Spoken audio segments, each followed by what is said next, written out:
Okay, first you take the clear water marble polish that you have added one pump of Garnier Fructis Sleek and Shine Anti-Frizz Serum to. I added one pump to the whole bottle.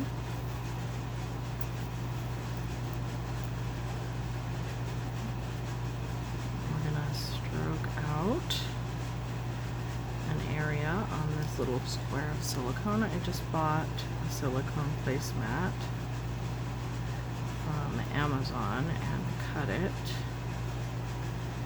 into manageable pieces so that I could have multiple decals drying at once and manipulate the placement of things.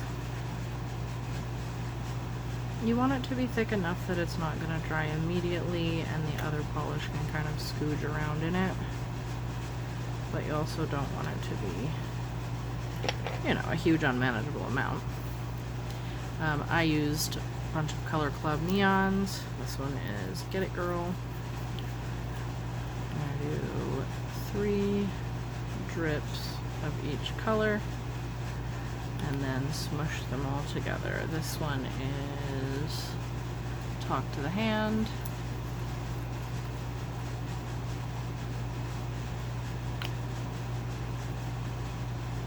We're spreading these out, you know, as evenly as we can. This one is Like a Boss.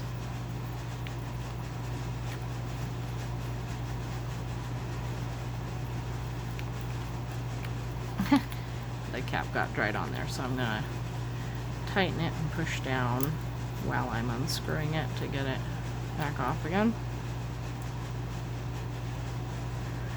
Now the particular placement of this isn't super important because you're going to be squishing it all together anyway. You just want it to be even enough that it is kind of all colors in all areas. This one was anything but basic. Merci Beau Blue.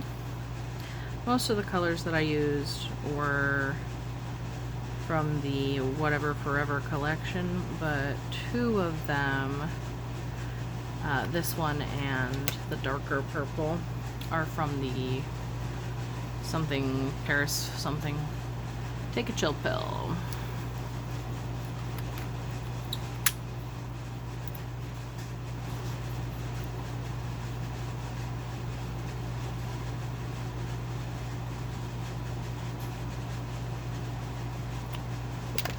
Here's Lily in Paris. That's the other Paris one I mentioned.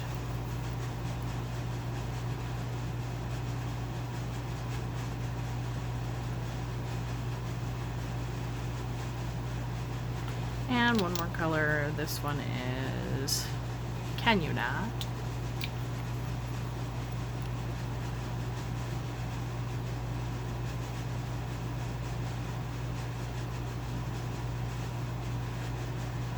Now, after we've dripped the polishes, we're going to pick up this and we're going to squish the polish together and then rotate and squish the opposite direction. You don't want to push too hard on the second squish because you want to avoid having blank, empty pockets. And then you're going to kind of swirl it around a little bit so that you are spreading the polish out, allowing it to separate from that center area so that the cells can begin to form. Okay. And then you sit that down and you let it air dry. So after the decal is dry, I ended up cutting mine into smaller pieces, and then I was not ready to use them right away, so they were completely crunchy and hard to the touch. I ended up going back over them with this clear polish Sally Hansen Extreme Wear Invisible, just to kind of soften them to make them flexible again. And then I decided decided which sections I wanted to put on my nails, and I used a curved cuticle scissor like this one to find the area that I wanted and kind of cut a curve.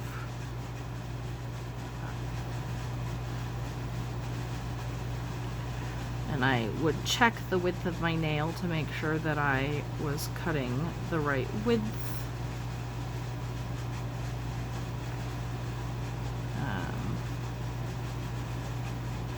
Cut a curve where I wanted the cuticle to be, and I did try to make the curve as smooth and even to the cuticle shape as I could to minimize the cleanup on the cuticle end after I applied, and to be able to get it closer to the skin.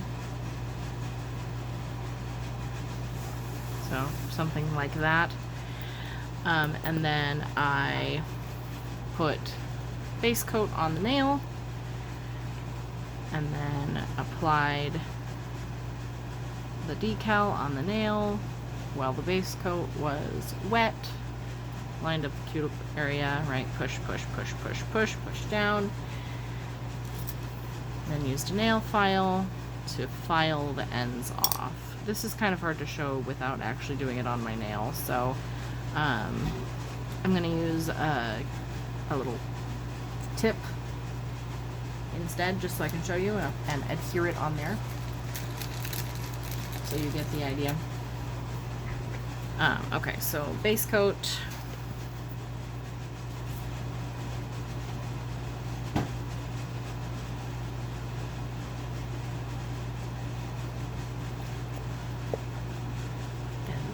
Decal.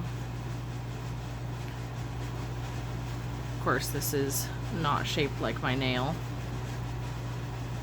but you would press it down. And then after that's, you know, set on your finger and dried for a little bit, you take your file and file off the end. I'm going to let that actually sit for a minute like I would if it was actually on my finger.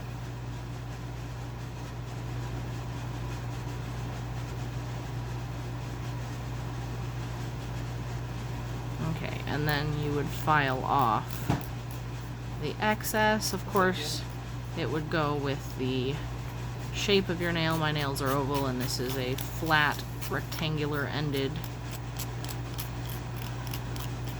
artificial nail here, but you can see that removes the majority. And then you would go around the cuticle area with your cleanup brush and some acetone, maybe pat down the tip a little bit with some acetone if you need to. And then you would go in with your top coat to seal everything down. And I normally make sure that I'm extending past the top of the decal, even if that means that I'm hitting my skin. And then I go around the edge with a lot of people use an orange wood stick, but I use a metal end of a file just right around the edges. If you watch any of my other videos, you'll see me doing that when I'm painting on my own hand.